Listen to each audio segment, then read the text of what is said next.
بر محمد و آل محمد صلوات.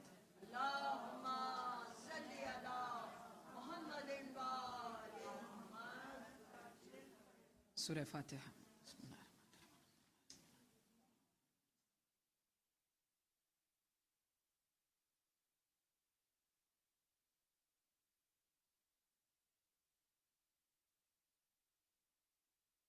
پلیز آپ لوگ آگے آ جائیں. فرش ازا کے سامنے بیٹھیں. آپ کے سامنے ذاکرہ ہیں. پلیز ادھر آئے, سب سامنے آئیں. بسم اللہ و باللہ و علی ملت رسول اللہ. اعوذ باللہ من الشیطان الرجیم. بسم اللہ الرحمن الرحیم. الحمد للہ الذی ہدانا لہذا وما كنا لنهتدی لولا ان ہدانا اللہ.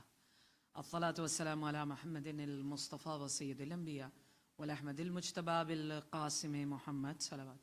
اللهم صل على محمد وآل محمد وعجل فرجهم. والصلاة والسلام على بنت رسول رب العالمين وزوجة الأمير المؤمنين وأم أئمة المعصومين فاطمة الزهراء سيدة النساء العالمين صلوات. اللهم صل على محمد وآل محمد وعجل فرجهم. والصلاة والسلام على علي المرتضى مولانا مقتدانا وهادينا الإمام النجم الثاقب علي ابن أبي طالب صلوات. اللهم صل على محمد وآل محمد وعجل فرجهم. وعلى أوصيائه لا سيما بقية الله في الأرزين روحي والأرواح العالمين لتراب مقدمه الفداء ولعنة الله على أعدائهم أجمعين من الآن إلى قيام يوم الدين. رب اشرح لي صدري ويسر لي أمري واحلل عقدة من لساني يفقه قولي. أما بعد. السلام علیکم ورحمۃ اللہ وبرکاتہ. مومنات، ایک ہمارے عالم دین کہتے ہیں میں نے علی ابن ابی طالب مشکل کشائے دو جہاں سے کچھ طلب کیا، اپنی حاجات طلب کی. کہتے میں نے طلب کیا اور میں نے بہت زیادہ مانگا کہ میں اپنی غربت سے افلاس سے میں تنگ آ چکا ہوں اور بچوں کی بھوک و پیاس اب مجھ سے جھیلی نہیں جاتی. لوگوں کے افلاس بھی تو کیسی کیسی ہوتی ہے. کہا آپ مشکل کشائے دو جہاں ہیں، میری اس مشکل کو حل فرمائیے، افلاس کو ختم کر دیجیے، بس اب مجھ سے برداشت نہیں ہوتا. کہتے ہیں خواب میں نے دیکھا کہ فرشتے مجھے لے کر جا رہے ہیں اور لے کر کہاں آئے ہیں؟ سرور کائنات کے سامنے. کہتے ہیں میں رسول خدا کے حضور میں پہنچا ہوں تو رسول خدا نے ایک مرتبہ ایک عرضی ہے جو میرے ہاتھ میں ہے، لائک این اپلیکیشن. کہتے ہیں اپلیکیشن وہ جو ہے وہ جو میں نے یعنی ڈالی تھی جاگتے ہوئے کہ مجھ سے اب افلاس برداشت نہیں ہو رہا، غربت برداشت نہیں ہو رہی. I am unable to take my poverty any more. کہتے ہیں کہ ایک مرتبہ وہ اپلیکیشن رسول خدا نے دیکھی، اسے جیسے اپروو کیا ہو اور نیچے اپنے سگنیچر کر دی. یعنی سگنیچر کیے، واپس مجھے دیا اور ملائکہ کو صرف اشارہ کیا. یعنی فرشتوں نے پھر مجھے پکڑا اور مجھے ایک اور جگہ پہ لے کر آئے. یعنی اب میں نے دیکھا کہ میں امیر المؤمنین علی مرتضیٰ کے سامنے ہوں.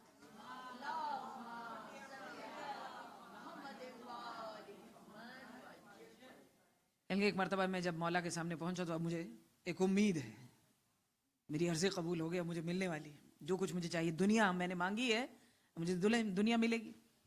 یعنی مولا نے ایک مرتبہ میری جیسی اپلیکیشن عرضی کے اوپر نظر دوڑائی اور چہرے پہ ناگواری کے آثار ہیں. یعنی میں نے دنیا طلب کی اور مولا کو اچھا نہیں لگا کہ میں نے دنیا طلب کر لی.